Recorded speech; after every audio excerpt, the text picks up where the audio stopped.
2000 summer vacation സമയത്താണ്, ആ ഒരു വിഷുവിനോടനുബന്ധിച്ചിട്ടാണ് പ്രിയം എന്ന് പറയുന്ന സിനിമ തിയേറ്ററിലെത്തുന്നത്. അപ്പോൾ കുഞ്ചാക്കോവിനൊക്കെ അന്ന് ഒരു 5-6 സിനിമകളൊക്കെ ചെയ്യുന്നൊക്കെ സമയമാണ്. ഈ പറഞ്ഞ കുഞ്ചാക്കോവിൻ്റെ നിറവും കഴിഞ്ഞിട്ട് അത്യാവശ്യം എന്താ പറയുക ഒരു സ്റ്റാർട്ടത്തിൽ നിൽക്കുന്ന ഒരു സമയത്താണ് സിനിമ റിലീസാവുന്നത്. അപ്പോൾ അതൊരു വെക്കേഷന് സമയം കൂടി ആയതുകൊണ്ട് പ്രേക്ഷകർക്ക് എന്താ പറയുക വളരെയധികം ഇഷ്ടപ്പെട്ട ഒരുപാട് ഫാമിലി ഓഡിയൻസ് അന്ന് തിയേറ്ററിലേക്ക് വന്നു. അപ്പോൾ ഇതിലാണ് ആ ഒരു പുതിയ നായിക ദീപ നായർ എന്ന് പറഞ്ഞ ഒരു നായിക. അപ്പോൾ ഇവർ ആ ഒരൊറ്റ സിനിമയിൽ മാത്രമേ അഭിനയിച്ചിട്ടുള്ളൂ. അപ്പോൾ ഈ ഒരു സിനിമയ്ക്ക് ശേഷം പിന്നെ അവർ അഭിനയിച്ചിട്ടില്ല, അവരെ എവിടെയാണെന്ന് പോലും അറിയില്ലായിരുന്നു. ഇപ്പോൾ അന്നൊന്നും ഇന്നത്തെ പോലെ സോഷ്യൽ മീഡിയ ഒന്നും ഇല്ലാത്തതുകൊണ്ട് പിന്നീട് സോഷ്യൽ മീഡിയ ഒക്കെ വന്നു. ഇപ്പോൾ ഈ പറഞ്ഞ പോലെ ഫേസ്ബുക്കും ഇൻസ്റ്റയൊക്കെ വന്ന ശേഷം കുറേ ചർച്ചകളൊക്കെ ഇവരെ എവിടെയാണെന്നൊക്കെ പറഞ്ഞ സമയത്ത് പല കഥകളുണ്ടായിരുന്നു.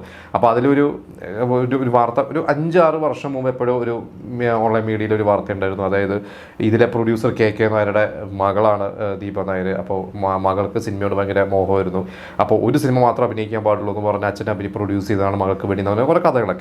അപ്പോൾ ഇവർ പിന്നീട് ഇവരുടെ ഒരു ഇൻസ്റ്റാ പേജ് ആയിരിക്കും, ഇവർ പഠിത്തമൊക്കെ കഴിഞ്ഞിട്ട് വിദേശത്തൊക്കെ ആയിരുന്നു. അപ്പോൾ ഈ ഇൻസ്റ്റാ പേജിലൊക്കെ വന്നിട്ട് ഇവരുടെ കുറച്ച് ബിസിനസ്സുമായി ബന്ധപ്പെട്ടിട്ടുള്ള കാര്യങ്ങളും ഒക്കെ ചർച്ച ചെയ്യുന്ന കൂട്ടത്തിലാണ് ഇവർ പറഞ്ഞത് ഇങ്ങനെ കഥയുണ്ട്, ഇങ്ങനെയൊന്നുമല്ല, ഇവരുടെ അച്ഛനൊന്നുമല്ല അത് പ്രൊഡ്യൂസ് ചെയ്തിട്ടുള്ളത് എന്ന് പറഞ്ഞിട്ടാണ് ഇപ്പോൾ കഴിഞ്ഞ കുറച്ച് ദിവസം മുമ്പാണ് അവർ വീണ്ടും പറഞ്ഞത്. അതായത് ഈ ഒരു സിനിമ അഭിനയിക്കുമ്പോൾ ഇവരൊന്ന് എഞ്ചിനീയറിങ് ചെയ്യുന്ന ഒരു സമയം എന്തുകൊണ്ട്, അപ്പോൾ അതിൻ്റെ ഒരു ബ്രേക്കിലോ ഒരു ലീവ് എടുത്തിട്ടോ വെക്കേഷൻ സമയത്തോ എന്താണ് ഈ ഒരു സിനിമ അഭിനയിക്കുന്നത്.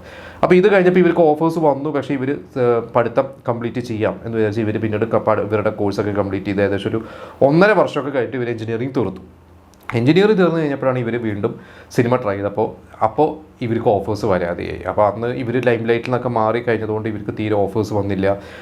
അപ്പോൾ ഇവർ പറഞ്ഞ പിന്നീട് പുതിയ നായികന്മാർ ഈ പറഞ്ഞ പോലെ നവ്യ നായർ, ഭാവന, മീര ജാസ്മിനെ പോലത്തെ നായികമാരൊക്കെ വന്നു കഴിഞ്ഞപ്പോൾ പിന്നെ അടുത്തൊരു ജനറേഷൻ വന്നു.